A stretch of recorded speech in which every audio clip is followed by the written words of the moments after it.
Hey, this is Jeff Karras, your behavior guy. I'm back. We've been talking a lot about why behaviors are happening and how we can really look at the root of those behaviors to figure out how to intervene effectively and how to support children throughout that process of really dealing and managing those behaviors.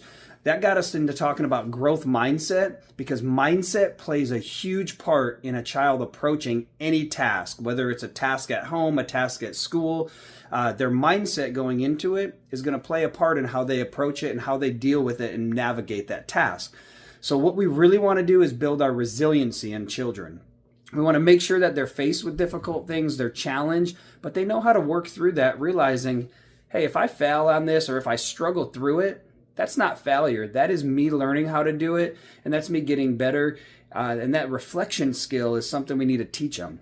So a lot of times we'll have dinner together in my house as a family on all the weekdays. We eat together at the table and we do reflect on our day. We talk about great things, but we also talk about things that were a struggle or a challenge. And we talk about how things can be done differently. And there's some specific questions that you can ask your child when they come home from school, or ask your students at the end of a day. But a lot of things that you can come up with are going to be to prompt them to think about that difficult situation and then how they felt after and what they could do next time moving forward, right? Because that helps prepare them for the next difficult situation.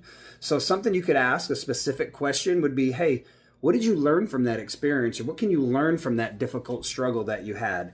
Another thing you can ask is, well, what do you want to tackle next? What's the next challenge that you think you're going to come across? And maybe help prepare them for the next day. So we can say, hey, so you did this today. What do you think's coming tomorrow? Like, what do you think might be challenging? That way they can start thinking about it, start coming up with strategies, talking through it, thinking through it, because that will help prepare them. A lot of things during the day we think about the great things we did, but you can also ask them, hey, what made you really think today? Or what was hard today? What was a struggle? And then you can ask them, what kind of feedback did you get? How did you get support? Did you ask for help? Okay, you didn't. Well, how come you didn't ask for help?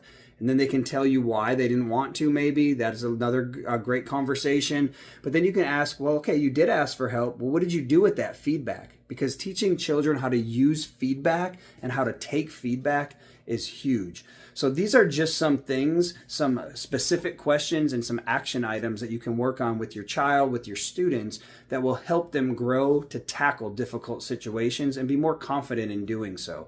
All right, this is Jeff Karras, your behavior guy. I'll see you later.